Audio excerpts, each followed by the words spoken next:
On this day in 1895, Barney Battles made his debut for Celtic. Season 1894-95 saw Hearts deny Celtic a third successive league title, winning it themselves for the first time by 4 points. Before the new season started, Hearts lost the services of Bernard Barney Battles to their closest rivals, and the 20-year-old made his Celtic debut at Dundee's Carolina Port Ground on the 10th of August 1895.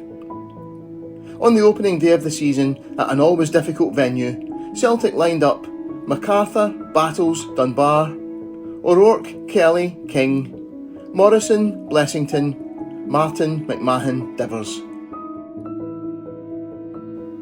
That summer, Celtic had sold Johnny Campbell to Aston Villa, in the belief that his best days were behind him due to recurring knee problems. His goals would fire Villa to the First Division title in each of his 2 seasons in Birmingham and to the League and FA Cup double in 1896-97. He'd been replaced by Tommy Morrison, a volatile character from South Belfast's Sandy Row area, said to be the first Irish-born player to play for Celtic. The other new face in the team that day was Alan Martin, whose goals had fired Hibernian to promotion the previous season. He would average a goal a game for Celtic in 1895-96, then return to Hibernian after refusing to turn full-time, preferring instead to work double shifts in an iron foundry as well as playing football.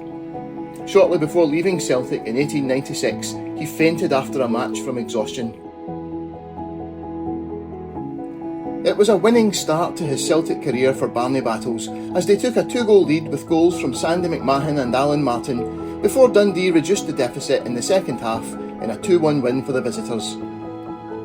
It drew a crowd of over 10,000, and although the match itself was a hard-fought affair with good football at a premium, the Scottish referee of the 12th of August 1895 reported, "The excitement, however, never flagged, and the effect of the shouting and cheering of the multitude was quite discernible on the players, who have to get accustomed to that like everything else which has an influence on the issue of a game." The most noteworthy incident in the match involved the curious case of a police horse injuring some spectators.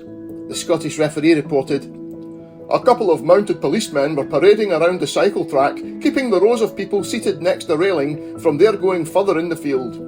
The loud burst of cheering which followed the Celtic's first point startled one of the animals, causing it to back and rear on the banking. The movement was so sudden that it toppled right over with its rider, who failed to get his foot out of the stirrup in time. 2 lads sitting near were injured about the legs by the animal, one of them having to be sent off in a cab to the infirmary. The horse and rider were both unharmed." Having won the first match of the season, Battles and his new teammates endured a difficult first 2 months, with defeats against all 3 Edinburgh sides, Hearts, Hibernian and St Bernard's, and an ill-fated friendly tour of Northern England, which would have serious consequences for Tommy Morrison.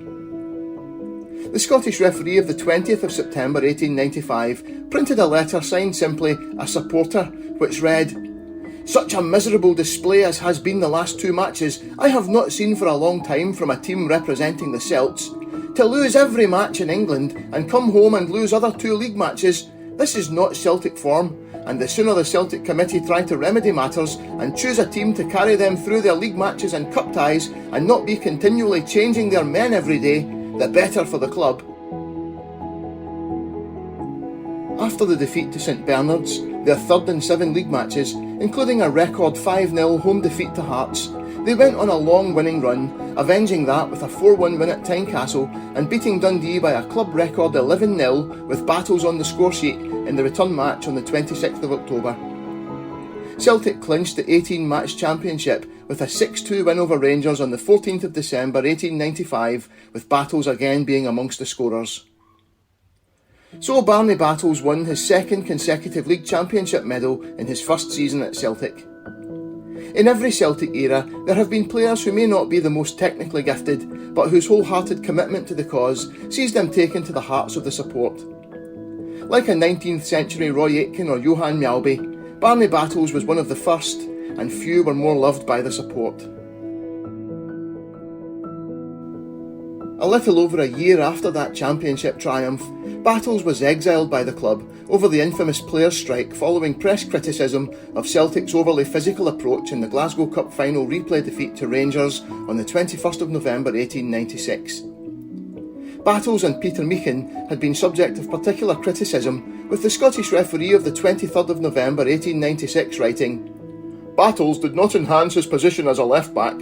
A little less pugilism and a little more football would be much more effective to his side, while it would also conduce to more friendly relations with his opponents and be better appreciated by the spectators."